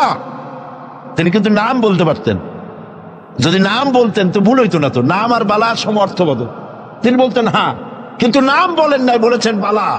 সাথে সাথে একটু দেরি করেন নাই। আল্লাহ প্রশ্ন করেছেন, কত বড় লোড পয়গম্বরের জন্য, আওয়ালাম তুমিন, বিশ্বাস করো না যে আমি মরারে চিন্তা করতে পারি? ইব্রাহিম আলাইহিস সালাম বললেন বালা। এর অর্থ হচ্ছে হয় নট, কেন নয়, অবশ্যই বিশ্বাস করি। ওয়ালাকিন লিয়াতমাইন্না কলবি, তবে মূল বিষয় হলো যদি আমি চোখে দেখতাম, কানে শোনার, চোখে দেখা ব্যাপারটা একটু ভিন্ন। আল্লাহ বলেন বিশ্বাস যখন করছো, মরারে কেমনে চিন্তা করি আমি তোমারে দেখাবো। সুবহানাল্লাহ, এই কোরআন শরীফের মধ্যে আল্লাহ বলেছেন। মুসা আলাইহিস সালাম বলছেন, আল্লাহ তুমি নাকি ঘুমাও না? আল্লাহকে বিশ্বাস করো না? কয় আল্লাহ বিশ্বাস করো, তবে বুঝি না জিনিসটা। আর মুসা আলাইহিস সালাম ভয় পেয়ে গেলেন। আল্লাহ রাব্বুল আলামিন বলেন ভয়ের কোনো কারণ নাই। এটি একটি উদাহরণের জন্য আমি তোমাকে গ্লাস নিয়ে দাঁড়িয়ে থাকতে বলেছিলাম। একটা গ্লাস হাতে নিয়ে কয়েকটা সেকেন্ড বা একটা মিনিটও দাঁড়াইতে পারলা না, হাতের থেকে ঘুমের কারণে ভেঙ্গে চুরমার হয়ে গেল। তোমার রব, তোমার আল্লাহ হাতের মুঠার ভিতরে সপ্ত আসমান জমিন কুল কায়নাত, এর কন্ট্রোলিং সিস্টেম, এই ট্রাফিক সিস্টেম সবকিছু আল্লাহ রব্বুল আলামিন কন্ট্রোল করেন। তোমার আল্লাহ যদি ঘুমায় যায় সব শেষ হয়ে যাবে। লা তাখুযুহু সিনাতুন ওয়ালা নাওম, তার ঘুমও নাই তন্দ্রাও নাই। আর তাছাড়া মাখলুক, তার যে আদত, খালেকের সে আদত হতে পারে না। সৃষ্টি, তার বউ হয়, বাচ্চা হয়, ঘুমায়। লা তাখুযুহু সিনাতুন ওয়ালা নাওম, তার ঘুমও নাই তন্দ্রাও নাই। আর তাছাড়া মাখলুক, তার যে আদত, খালেকের সে আদত হতে পারে না। সৃষ্টি, তার বউ হয়, বাচ্চা হয়, ঘুমায়, খায়, পেশাব পায়খানা লাগে। মাখলুক খালেকেরও যদি তাই হয়, তাহলে তিনি মাখলুকের মতোই হয়ে গেলেন, খালেকের মর্যাদার রইল না। কাজী সৌভাগ্য রজনী শাবান মাসের মধ্য রজনী নয়, বরং মুসলমানদের জন্য প্রত্যেকটা রাত সৌভাগ্য রজনী হতে পারে। হাদিস, প্রত্যেক রাতের শেষ রাত্রে আল্লাহ রাব্বুল আলামিন প্রথম আকাশে আসেন। সুবহানাল্লাহ বলো। প্রথম আকাশে এসে আল্লাহ রাব্বুল আলামিন ডাকতে থাকেন, ও পৃথিবীর মানুষেরা, ও আমার বান্দারা, কারা আছো গুনাহ করে করে জীবনটারে বরবাদ করে দিয়েছো, হতাশ হয়ে গিয়েছো, আমাকে বলো, আমার কাছে কান্দো, জীবনের গুনাহ মাফ করে দেব। নবীজি বলেছেন, শরমে পড়ে অনুতপ্ত হয়ে কেউ যদি রব্বুল আলামিনের কাছে চোখের পানি ফেলে গুনাহ মাফের জন্য কাঁদতে থাকে, চোখের পানি নাকের অর্ধেক আসতে না আসতে আল্লাহ রব্বুল আলামিন বান্দার গুনাহ মাফ করে দে। জাহান্নামের আগুন, প্রশান্ত মহাসাগর, আটলান্টিক মহাসাগর সহ 7টি মহাসাগরের পানি যদি ঢেলে দেওয়া হয়, জাহান্নামের 1 ইঞ্চি আগুন নিভাইতে পারবে না। কিন্তু চোখের অনুতপ্ত অনুশোচনা দুফোঁটা অশ্রু জাহান্নামের আগুন নিভাই দিতে পারে। কান্দো, কান্দার চাইতে বড় জিনিস নাই। ফালিয়াদহাকু কালিলাও ওয়া লিয়াবকু কাসীরা, বেশি করে কান্দো, কম করে হাসো। আমরা কোনটা করি? আহারে, সবটা উল্টা করি। হিসাব করেন তো, এটা ইংরেজি কি মাস, বাংলা আরবি কি মাস? মুহররম। এটা আরবি কি মাস? মুহররম। গত বছরের মুহররম থেকে এই বছর মুহররম পর্যন্ত গুনার কে বলেন? প্রথম আকাশে সে প্রত্যেক রাত্রে রব্বুল আলামিন ডাকতে থাকেন, আমাকে বলো, আমি রোগ ভালো করে দেব। রুজি কামাইতে পারো না, অনাটনে জীবন যায়, বউরে বাচ্চারে খাওয়াইতে পারো না, আমারে বলো। এভাবে আল্লাহ পাক ডাকতে থাকেন। সময় মতো যারা গভীর রজনীতে উজু করে তাহাজ্জুদের নামাজ আদায় করে রব্বুল আলামিনের দরবারে কান্দে, আল্লাহ রাব্বুল আলামিন তখন ফেরেশতাদের জিজ্ঞেস করেন, ফেরেশতারা, পৃথিবীর মানব গোষ্ঠী ঘুমিয়ে আছে, এই যে মানুষগুলি দেখা যায় আরামের ঘুম হারাম করে কি যেন বলে আর কান্দে, কান্দে কেন বল? ফেরেশতারা বলে, রব্বুল আলামিন তুমি তো জানো। আল্লাহ বলেন, জানি, তারপরেও তোমাদের মুখে শুনতে চাই। ফেরেশতারা বলে, রব্বুল আলামিন তোমার বান্দা গুনাহ করেছে, গুনাহ দিয়া জীবন নষ্ট করে ফেলেছি, বুঝতে পেরেছে জাহান্নাম ছাড়া কোনো পথ নাই, তারা গুনাহ মাপ চায়, জাহান্নাম থেকে বাঁচতে চায়, জান্নাতে যেতে চায়। একটা একটা করে সব তারা বলে। আল্লাহ পাক জিজ্ঞেস করেন, আমার ফেরেশতারা, আমার এই বান্দাগুলি কি আমার দোজখ দেখেছে? ফেরেশতারা বলে, না, দেখে নাই। আমার জান্নাত কি দেখেছে? না, দেখে নাই। আমারে কি দেখছে? না, দেখে নাই। রব্বুল আলামিন বলেন, ফেরেশতারা শোনো, আমার এই বান্দাগুলি আমারে দেখে নাই, আমার বেহেশত দেখে নাই, দোজখ দেখে নাই, শুধুমাত্র কোরআনের কথা, নবীর কথা বিশ্বাস করে আরামের ঘুমকে হারাম করে আমার কাছে যেভাবে কাঁদতেছে, ও আমার ফেরেশতারা, আমার জালাল ও ইজ্জতের কসম, আমার রহমতের দরিয়ায় জোশ লেগে গেছে। শুনে রাখো ফেরেশতারা, এই ক্রন্দনরত বান্দাগুলিরে আমি আল্লাহ মাফ করে দিলাম। হতে পারে প্রত্যেকটি রাত আপনার আমার জন্য লাইলাতুল বারাত, লাইলাতুল কদর। ভাগ্য নিজেকে তৈরি করতে হবে। বিশ্বকবি আল্লামা ইকবাল বলেছেন, খুদি কো কর ইতনা বুলন্দ कि हर तकदीर लिखने के पहले खुदा पूछे बंदा को बता तेरी रजा क्या है। নিজের ব্যক্তিত্ব, পার্সোনালিটি, শখসিয়তের প্রস্ফুটন এমন ভাবে ঘটাও আল্লাহর কাছে, যাতে আল্লাহ জিজ্ঞেস করে, বান্দা তুই বল তোর ভাগ্যটা আমি কিভাবে লিখবো। সুবহানাল্লাহ।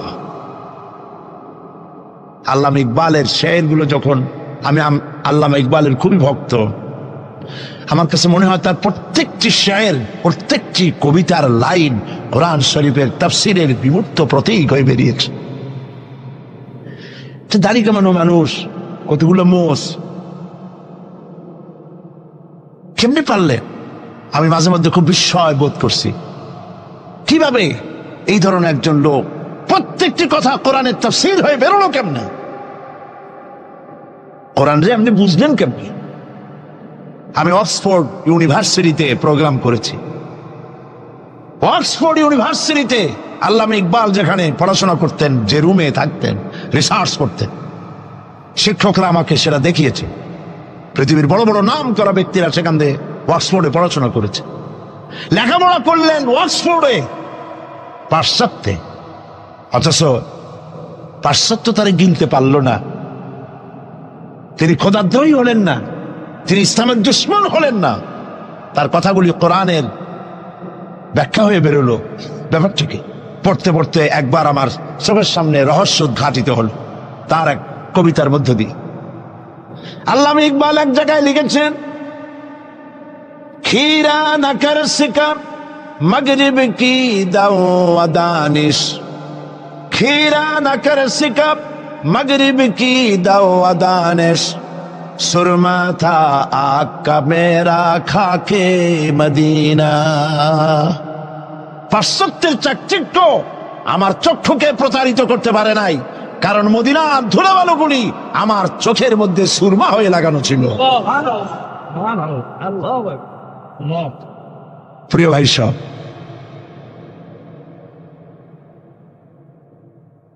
ব্যক্তিত্ব এমন তৈরি করতে হবে আল্লাহর দরবারে, আল্লাহ ছাড়া কিছু নেই। এই কলজার ভিতরে আল্লাহ এবং রসুলের মহব্বত ছাড়া সব মহব্বতকে উৎখাত করে দিন। বিবির মহব্বত, বাচ্চার মহব্বত, পৃথিবীর মহব্বত, সব মহব্বতকে এর উপরে স্থান দিতে হবে আল্লাহ এবং রসুল।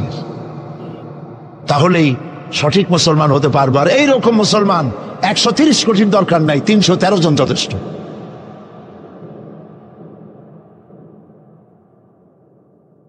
বন্ধুগণ, মহান আল্লাহ রাব্বুল আলামিন তিনি চান শিরক মুক্ত জীবন মুসলমানদের। ইন্না শিরকা লাযুলমুন আযীম, শিরক হচ্ছে মস্ত বড় জুলম, অপরাধ। শিরক করবা না। নবীজি বলেছেন, তোমাকে যদি হত্যা করা হয়, টুকরা টুকরা যদি করা হয়, তোমাকে যদি আগুন দিয়ে জ্বালিয়ে ছাই ভস্ম বানায় উড়ায় দেওয়া হয়, তবু আল্লাহর সাথে খবরদার শরীক করবা না। শিরক করি, জেনেও করি, না জেনেও করি, সওয়াবের নিয়তেও করি, ঠিক কিনা? বিশ্রামের নামে মানত করা হয়, জায়েজ নাই। মুসলমানরা মানত করে না, মেয়ে লোকেরা বেশি করে। একটু বিপদ পড়লেই বাগদাদের নামে 5 টাকা, অমুক জায়গার পিসাবের নামে মুরগি, অমুক জায়গার নামে ডিম, হাবিজাবি মানত করে তোর হারা। মানত হবে শুধুমাত্র কার নামে? বলেন, বলেন জোরে। আল্লাহ ছাড়া কারো নামে মানত করা যাবে না। মাজারগুলির উপরে আগরবাতি, মোমবাতি, চাদর দিয়ে আমাদের দেশে মাজারগুলি যা করছে, আরে এই কি মুসলমানে করে? মুসলমানের সম্পর্ক তো মাজারের সাথে কোন সম্পর্ক নাই। মুসলমানদের সম্পর্ক হবে মসজিদের সাথে। এই পৃথিবীতে শ্রেষ্ঠ জায়গা কোনটা? চিল্লায় বলেন। আর সব থেকে নিকৃষ্ট জায়গা কোনটা? বাজার, নট মাজার। বাজার নিকৃষ্ট, মসজিদ উৎকৃষ্ট। মাজারে কেন যান? আপনার মনটা দুর্বল। মাজারের কাছ থেকে দেখবেন ট্রাক, বাস যখন চালায় রেস কমায় দেয়, আসতে যায়, কি জানি যদি পিসাব এটা উল্টাই ভালায় দেয়। পিসাবের সম্পর্কে আপনার ধারণা এত খারাপ, উনি মরে গিয়েও আপনার গাড়ি উল্টে মানুষ মারবে। নাউজুবিল্লাহ। মদিনা মুনাওয়ারায় মসজিদ নববী শরীফ, নবী করিম সাল্লাল্লাহু আলাইহি ওয়াসাল্লাম যেখানে শুয়ে আছেন, যার জাসাদ মুবারক, যার শরীর মুবারকের এক গেসা পশমও মাটির জন্য হজম করা হারাম, সেই মাজারের পাশ থেকে 130 মাইল 125 কিলোমিটার বেগে গাড়ি সমানে সরাসরি করতেছে, কই অ্যাক্সিডেন্ট হয় না? এই ধরনের বাজে ভয় বাদ দিতে হবে। মাজারে আগরবাতি মোমবাতি চাদর দেওয়া জায়েজ নয়। মাজারে কোন দুঃখে আপনি কম বুঝ বানান? যেই দেশের মানুষ না খায় মরে, বিধবার শাড়ি নাই, এতিমের গায়ে চাদর নাই, মসজিদে কবরের মধ্যে গিয়া মশারি একটা টানাই দিয়েছে। আচ্ছা, আপনার পীর সম্পর্কে ধারণা এত খারাপ কেন? মশাই কি ওনার কবরের মধ্যে যেও কামড়াবে? যে ব্যক্তি মশারি টানাই দিল কবরের উপরে, দেখা যাবে তার মায়ের মশাই খায়, তার বাপের মশাই খায়। আরে কপাল পোড়া মুসলমান! চাদর যদি কবরে দেওয়াই লাগে, তাহলে রাসূলুল্লাহর কবরে উম্মতেরা যদি দেওয়া জায়েজ হতো, নির্দেশ হতো, তাহলে রাসূলের কবরে সুতা দিয়া না, সোনার সুতা দিয়া চাদর বানাইয়া, অথবা উম্মতেরা নিজের কলজা নিজে ছেড়ে রাসূলের কবরে চাদর বানায় দিত।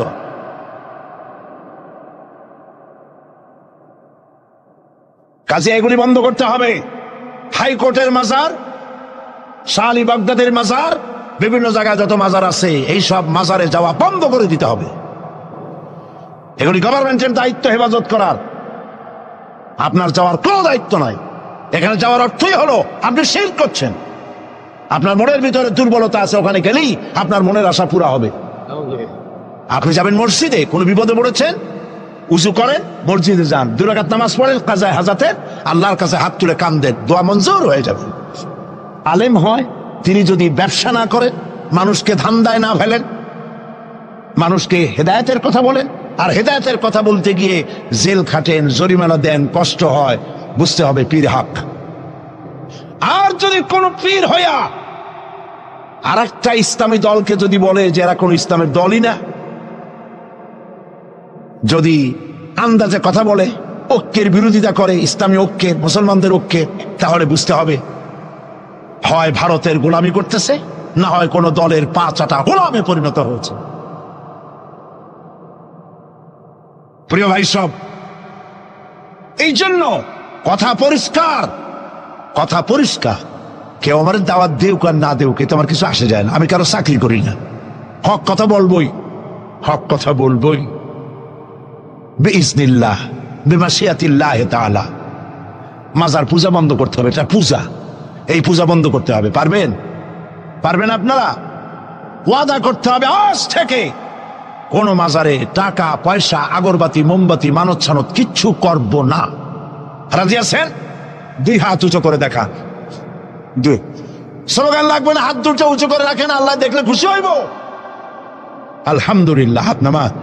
আল্লাহ ভিক্ষুকরা কোনোদিন বড় লোক হইতে পারে না, কারণ হাত এইরকম করার অভ্যাস হয়ে গেলে সেদিকে আল্লাহর রহমতের নজর পড়ে না। এই রকমের হাতের চাইতে এই রকমের হাতের মর্যাদা বেশি। হাতটা এইরকম করতে শিখতে হবে।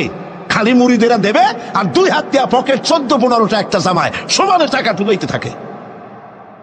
একটা ফু দিলেও 5 টাকার কমে ফু দিতে চায় না, ফুও বিক্রি করে। আল্লাহ হেদায়েত করুন বলেন আমি। এগুলি ব্যবসা। কাছেরটাও খায়, তলারটাও খায়, দুধও খায়, সরও খায়। উপর দিয়ে মনে হয় খুব সুবিসা হুজুর, আমাকে পীর কিছু করে না। খোঁজ নিয়ে দেখেন ঢাকায় কতগুলি দোকানের মালিক, সুপার মার্কেটের মালিক, বাসের ব্যবসা, ট্রান্সপোর্টের ব্যবসা, গাড়ির ব্যবসা, বহুত কিছু আছে। কাজেই খালি মুখ দিয়া ভেতরে ঢুকে দেখতে হবে। বাইরের কিছু চাকচিক্য দেখে বিভ্রান্ত হবেন না। এর মধ্যে না চাইলে বিরক্ত হয়। সুবহানাল্লাহ কবেন না? हर हमेशा देने को वो तैयार है, हर हमेशा देने को वो तैयार है, जो न मांगे उससे वो बेजार है। সব সময় দেওয়ার জন্য প্রস্তুত, যে চায় না আল্লাহ তার উপরে বেজার হয়ে যান। অনাটনে, বিপদে মুসিবতে আর হক আর বাতিলের সংঘর্ষ চলাকালীন ধৈর্য ধারণ করা, এটা হলো সবচাইতে একটা বড় কোয়ালিটি। কোরআনে কারিমে সবর শব্দটি সবচাইতে বেশি ব্যবহার করা হয়েছে। সর্বাধিক ব্যবহৃত শব্দ কোনটি? সবর। সবর আরবি একটি মৌলিক শব্দ, এমন একটি মৌলিক শব্দ যার তাৎপর্য অন্য কোন ভাষা দিয়া খবরটা বললে যেমন বোঝানো যায়, অন্য কোনো ভাষা দিয়া এটার অর্থ করে এটার হক আদায় করা সম্ভব না। আর এই সবর কোরআনে কারিমে বিভিন্ন জায়গায় বিভিন্ন অর্থে ব্যবহার হয়েছে। যেমন সবর শব্দের অর্থ হচ্ছে অবিচলতা, বাংলায় যা বোঝানো যায়। সবর শব্দের অর্থ হচ্ছে অবিচলতা, দৃঢ়তা, সহিষ্ণুতা, মন মেজাজের সমতা, ধীরতা, স্থিরতা, কষ্ট সহিষ্ণুতা, বরদাস্ত করা। এগুলি এই সবরের এই শব্দ, এই অর্থগুলি কোরআনে কারিমের বিভিন্ন জায়গায় বিভিন্ন রকম এটাকে ব্যবহার করা হয়েছে। সবর একটি মৌলিক মানবীয় গুণ। এই গুণ যার মধ্যে আছে সে তার নৈতিকতার শীর্ষে পৌঁছে যেতে পারে। আর এই গুণটি যার মধ্যে অভাব, এই সবর যার ভিতরে নাই, সে মানুষের পর্যায়ে পড়ে না। যত অসুবিধা, যত কষ্ট, যত রকমের বিপদ মুসিবত, যত রকমের অসুবিধার সৃষ্টি হয়, তার মূলীভূত কারণ হচ্ছে ধৈর্যের অভাব, সবরের অভাব। দুনিয়ার সমস্ত নবী রাসূলগণ সবর অবলম্বন করেছেন। তারা ছিলেন সবরের মূর্ত প্রতীক। সবর কাকে বলে দুনিয়াবাসীকে তারা তা দেখিয়ে দিয়েছেন।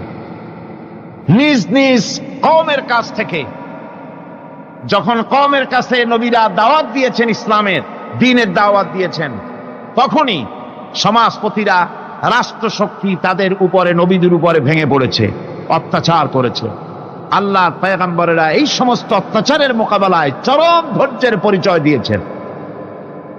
কোরআনে কারিমে উল্লেখ করা হয়েছে অত্যাচারের মোকাবেলায় আম্বিয়ায়ে কেরাম যা বলেছেন সেটা হলো এই: وما لنا ألا نتوكل على الله وقد هدانا سبلنا। আল্লাহ পাক বলেন, পয়গম্বরেরা বলেছেন আমরা আল্লাহর উপরে ভরসা করব না, তো কার উপরে ভরসা করব? তিনি তো আমাদেরকে সঠিক পথ দেখিয়েছেন, সঠিক রাস্তা আমাদের দেখিয়েছেন, সুতরাং তার উপরেই তো আমরা ভরসা করব। ولنصبرن على ما أذيتمونا وعلى الله فليتوكل المتوكلون। তোমরা আমাদের যে সব কষ্ট দাও, পীড়ন দাও, সেজন্য আমরা ধৈর্য অবলম্বন করব। তোমরা আমাদেরকে কষ্ট দিচ্ছ, আমরা ধৈর্য অবলম্বন করব আর ভরসা করব কেবলমাত্র তার উপরে যে আল্লাহ রাব্বুল আলামিন আমাদেরকে নবী করে পাঠিয়েছেন। সেই ভরসা করতে হলে সেই আল্লাহর উপরেই তো ভরসা করা উচিত। আমরা সেই আল্লাহর উপরে ভরসা করে আছি। তোমাদের যত খুশি আমাদের বিরুদ্ধে ষড়যন্ত্র করো, আমাদেরকে অত্যাচার করো। কোরআনে কারিমে হযরত হুদ আলাইহিস সালামের ঘটনা আল্লাহ রাব্বুল আলামিন এভাবে এনেছেন। তামাম এলাকার মানুষ তার বিরুদ্ধে ক্ষিপ্ত হয়ে গিয়েছে। সমাজের লোক, রাষ্ট্রশক্তি হযরত হুদ আলাইহিস সালামের উপর অত্যাচারের পাহাড় ভেঙে দিয়েছে। হযরত হুদ আলাইহিস সালাম একা মানুষ, সমাজের রাষ্ট্রশক্তির এই দুর্বিসন্ধির ষড়যন্ত্রের চ্যালেঞ্জ তিনি গ্রহণ করলেন। আর তিনি বললেন, তিনি যেটা বললেন আল্লাহ পাক কোরআনে তা কোট করে দিলেন। দুনিয়ার সমস্ত ইসলামী আন্দোলনের কর্মীদের জন্য আল্লাহ পাক কোট করে দিলেন, সমস্ত মুমিনদের জন্য তা উল্লেখ করলেন। হুদ আলাইহিস সালাম তিনি জাতিকে বললেন, ফাকিদুনি জামিআন তুম্মা লা তুনদিরুন। তোমাদের যত ক্ষমতা আছে সমস্ত ক্ষমতা নিয়ে আমার বিরুদ্ধে তোমরা ষড়যন্ত্র করো, আর আমাকে এতটুকু অবকাশ দিও না। আমি সেই আল্লাহ রাব্বুল আলামিনের উপরে ভরসা করেছি, যার কুদরতি হাতের ভিতরে আমার জান, আর গোটা পৃথিবীর সমস্ত প্রাণীর জান যার কুদরতি হাতের মধ্যে। যার হাতের ভিতরে গোটা পৃথিবীর সমস্ত জান, সে আল্লাহর উপরে ভরসা করেছি। যা খুশি তোমরা আমার বিরুদ্ধে করতে পারো। সুবহানাল্লাহ। এটার নাম হলো ঈমান, এটার নাম সবর, এটার নাম ধৈর্য। এই ধৈর্য আসে ঈমানে কামেল হলে পরে এবং আল্লাহর উপরে পরিপূর্ণ বিশ্বাস হলে পরে। যদি কারো দিনের মধ্যে কথা বিশ্বাস থাকে যে আমার জন্য আল্লাহর পক্ষ থেকে যদি কোনো বুলেট নির্ধারণ করা থাকে, গোটা বিশ্ব যদি আমাকে পাহারা লাগায়, ওই বুলেট থেকে আমাকে বাঁচাইতে পারবে না। আর আমার জন্য যদি একটা বুলেট আল্লাহ কর্তৃক নির্ধারিত থাকে, তাহলে গোটা পৃথিবীর মানুষ চেষ্টা করেও সেই বুলেট থেকে আমাকে রক্ষা করতে পারবে না। এটার নাম হচ্ছে ঈমান। এই ঈমান যখন মানুষের মধ্যে সৃষ্টি হয়ে যায়, তখন সে বিপ্লবী শক্তিতে পরিণত হয়ে যায়। তার কাছে ভয় বলে কোনো জিনিস থাকে না, যেহেতু সে তো ভরসা করেছে এমন শক্তির কাছে যার চাইতে প্রচন্ড ক্ষমতা আকাশেও কারো নাই, জমিনেও। তিনি কে? জোরে চিল্লায় বলেন, তিনি কে? আমার বন্ধুগণ, রাসূল করিম সাল্লাল্লাহু আলাইহি ওয়াসাল্লাম হিজরতের রাতে সূর পাহাড়ের গাড়ে সওরের কাছে যখন চলে গেছেন, ফজরে রক্ত হয়ে হয়ে আসতেছে। হযরতে আবু বকর রাদিয়াল্লাহু তাআলা আনহু বলছেন, হে আল্লাহর রাসূল, এখন আর অগ্রসর হওয়া ঠিক হবে না, বেলা উঠে গেলে ধরা পড়ে যাব। এখানে গুহা আছে, ভিতরে প্রবেশ করি। হযরতে আবু বকর রাসূলের সম্মতি পেয়ে হযরতে আবু বকর রাদিয়াল্লাহু তাআলা আনহু বলছেন, ইয়া রাসূলুল্লাহ, পাহাড়িয়া গুহা, সাপ বিচ্ছু থাকতে পারে, আমাকে অনুমতি দেন, আমি আগে ভিতরে ঢুকে সাফ করে আপনাকে ডাকি। ভিতরটা সাফ করে তিনি ডাকলেন। রাসূল করিম ভিতরে ঢুকে বলছেন, আবু বকর, পাহাড় বেয়ে বেয়ে বড্ড কষ্ট হয়েছে, একটু বসো, তোমার উরুর উপরে মাথা রেখে আমি একটু ঘুমাইয়া যাই। আল্লাহর নবী আরাম ফরমাচ্ছিলেন। সকালবেলায় কাফির বেঈমানরা যখন আস্তে আস্তে করে গুহা মুখে পৌঁছে গেছে, পায়ের চিহ্ন এখানে শেষ, তাদের নিশ্চিত ধারণা এর ভিতরে নবীজি আছেন। বলছে, বেরিয়ে আসো। একজন বলে নাই, আর একজন বলে আছে। এভাবে তাদের মধ্যে দ্বিমত হয়ে গেল। হযরত আবু বকর বলছেন, ইয়া রাসূলুল্লাহ, আমরা তো ধরা পড়ে গেছি, আমাদের তো আর উপায় নাই। এই গুহাটা এতই অগভীর, শুয়ে যদি হাঁটু উঁচু করা যায় উপর থেকে দেখা যায়, বসলে পরে মাথা দেখা যায়, ধরা তো পড়ে গেছি, উপায় নাই। আল্লাহর নবী তখন তার হাবিব, তার বন্ধুকে কি বললেন? বিশ্ববাসীর জন্য আল্লাহ পাক কোরআনে তা উঠায় দিলেন। নবীজি তার বন্ধুকে ডেকে বললেন, লা তাহজান ইন্নাল্লাহা মা'ানা। ও আমার সাথী, কোনো চিন্তা করো না, ভয় পেও না, শঙ্কিত হয়েও না। আমরা মাইনরিটি নই, আমরাই মেজরিটি, কারণ আল্লাহ রাব্বুল আলামিন আমাদের সাথে আছেন। সুবহানাল্লাহ। এই চিন্তা, এই ধারণা যদি মানুষের মনের মধ্যে থাকে, তাহলে কখনোই তার মন দুর্বল হবে না, ঈমান দুর্বল হবে না।